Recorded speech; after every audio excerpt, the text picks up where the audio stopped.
In just 11 minutes, uncover 10 explosive takeaways from Triggernometry's podcast with Coulter. Hear why she calls Trump the most corrupt president in history, dives into Epstein files and the MAGA base, slams Elon Musk and Republican spending, and exposes immigration, identity, and America's future in shocking detail. Takeaway 1. Corruption in Trump's finances. Coulter did not hesitate to call Trump's presidency the most corrupt in American history. She focused on how he has openly used the office to enrich himself through projects like NFTs and meme coins. In her words, it is so blatant. It is right in front of our eyes. She admitted that this conduct technically qualifies as an ethics violation. Yet Trump has faced little pushback from his own side. What shocked the host most was her blunt confession that she personally did not care about this corruption as long as Trump delivered on core policies like building a wall and carrying out deportations. Frances Foster challenged her, pointing out that corruption unchecked can hollow out a society, with Venezuela serving as a grim example. Coulter agreed in principle, but insisted America's survival depended more on fixing immigration than on cleaning up political ethics. For her, the country is already in such decline that it must prioritize saving the nation's identity before worrying about the moral purity of leaders. She framed corruption as secondary to national survival. Now let's move to the next takeaway. Takeaway 2. Epstein files and the MAGA base. The discussion moved into Jeffrey Epstein's files and their political fallout. Coulter explained that many in the MAGA base feel betrayed by Trump's refusal to push for the release of these documents, which they see as a chance to expose elite wrongdoing. She recalled how Trump once contributed a vulgar sketch and birthday note to Epstein's book, then later denied being the author by claiming he never did drawings. That excuse quickly collapsed when auction houses produced multiple Trump sketches. Coulter said this incident perfectly captured his tendency to lie about details that can easily be disproven. While she does not believe Trump had sex with underage girls, she suggested his wealthy donors could be behind the cover-up since they would not want their names in the files. She argued that this is one of the first issues where Trump's base has pushed back hard, much like when they opposed his idea of striking Iran. Her view was that Epstein's shadow will remain a thorn in Trump's side, and that he may have underestimated how much it angered his own supporters. Now let's move to the next takeaway. Takeaway 3, Elon Musk and Republican spending. Coulter also weighed in on the falling out between Trump and Elon Musk. She explained that Trump usually flatters rich figures and rarely attacks them, so the conflict was unusual. Musk had become furious over wasteful government spending, and Coulter sympathized with him. She drew on her own experience in Washington, recalling how lawmakers protect even the smallest programs because constituents cling to them fiercely. She gave the example of Impact Aid, a school funding program that continued long after the military bases it was meant to serve had been closed. Coulter noted that each program is sold to voters as costing less than the price of a postage stamp, but when combined, these programs create massive debt.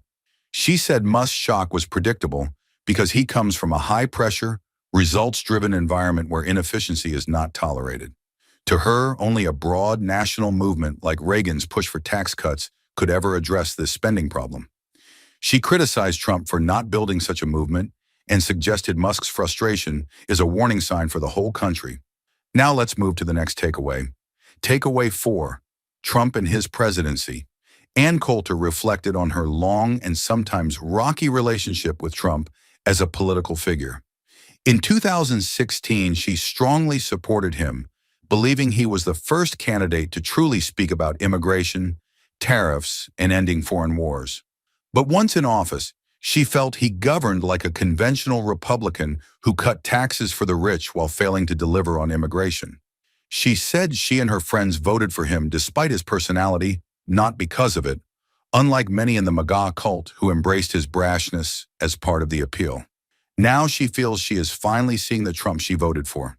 As evidence, she pointed to his executive orders on immigration, his appointment of tough officials to lead ICE, and his push for a comprehensive bill that poured billions into border security.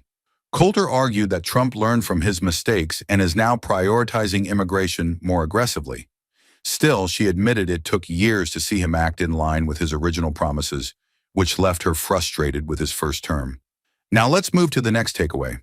Takeaway 5, Putting America first. Coulter emphasized that America should focus on its own people instead of trying to solve conflicts abroad. She criticized leaders who pour money into Ukraine, Israel, or global climate programs while ignoring drug overdoses, crime, and economic struggles at home. She reminded the hosts that nearly 100,000 Americans die each year from fentanyl smuggled across the southern border, which she sees as a crisis far worse than foreign wars. As an example, she contrasted how news outlets spend hours on European conflicts, but barely mention the devastation of opioids in small towns across America. She admitted that Trump exaggerated when he claimed he could end the Ukraine war in one day, but said many Americans are tired of paying for endless international conflicts.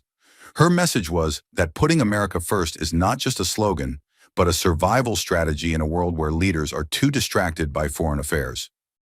We're halfway through the video. Thanks for sticking with us.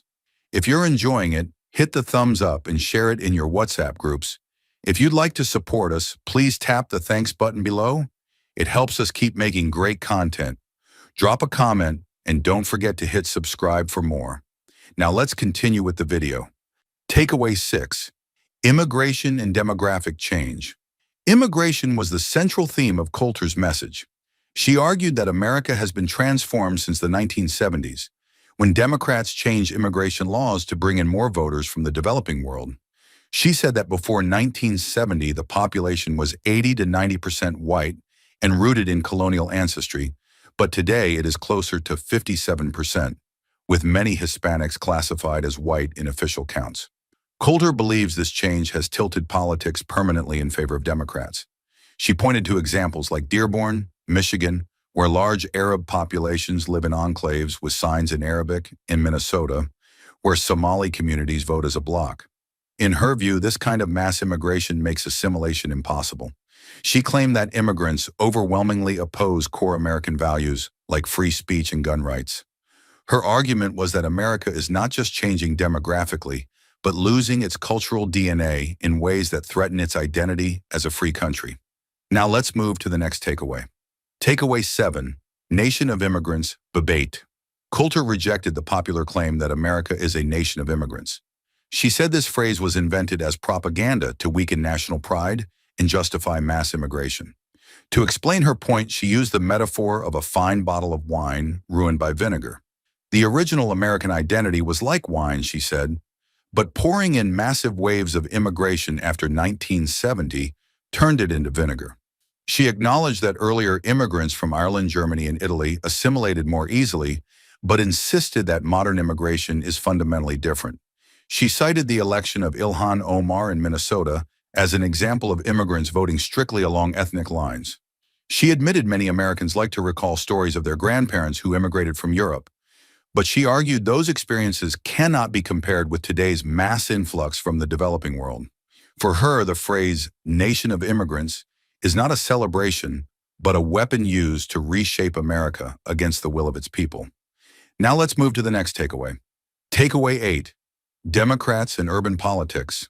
The conversation shifted to the Democratic Party, especially in urban areas like New York. Coulter noted that some candidates, such as Zohran Mamdani, have revived old left-wing rhetoric focused on class warfare, inequality, and billionaires. However, she said this approach only works in elite cities. Across the country, she argued, the working class has long abandoned the Democrats. She gave the example of construction workers in the 1970s who literally fought anti-war protesters in the streets of New York while supporting Richard Nixon. Today, she said, wealthy progressives are the real power base behind the far left, not factory workers or truck drivers. She warned Democrats that their strategy of importing immigrant voters could backfire since these communities often push out established Democrats in favor of candidates from their own ethnicity. Her example was AOC's landslide victory over Joe Crowley, which signaled to her that the party may be creating rivals that it cannot control. Now let's move to the next takeaway. Takeaway 9, identity, culture, and leadership. Coulter sparked controversy by saying she would not vote for Vivek Ramaswamy for president because of his Indian background. She clarified that while he is legally American, she believes the presidency should belong to people with deep generational roots in the country. She argued that values like free speech and the right to bear arms must be in your bones through generations of upbringing, not simply learned through study. When pressed, she admitted she might vote for his children if they married into American families. She compared this to Israel never electing a non-Israeli leader and India never electing a non-Indian leader. The host pointed out that many white Americans also oppose free speech or gun rights, but Coulter insisted majorities still support them. Her position was blunt: assimilation takes time, and leadership should reflect deep cultural ties, not just citizenship papers. Now let's move to the last takeaway. Takeaway 10, UK comparisons and Nigel Farage. The podcast ended on a lighter but still political note. Coulter praised London as a city, but said she had been warned about street crime, like moped thieves stealing luxury bags and watches. She contrasted this with New York, where criminals tend to commit random violence rather than targeted theft. She explained why she admires Nigel Farage, calling him sharp on his feet and an effective defender of free speech. She described attending one of his press conferences and being impressed by his command of the room. She also mentioned how Trump once jokingly gave Keir Starmer advice that mirrored Farage's positions, which she found amusing. For her, Farage represents the kind of nationalist leadership Britain needs, just as America needs leaders willing to stand firm on identity and immigration. Ending on this note highlighted her admiration for populist figures who challenge establishment politics on both sides of the Atlantic. Thank you for watching. If you'd like to support this channel, hit the thanks button below. It really helps us keep going. If you enjoyed this summary, please leave a like and share it in your WhatsApp groups. To join discussion about this video, drop a comment below. And for more videos like this, hit the subscribe button below.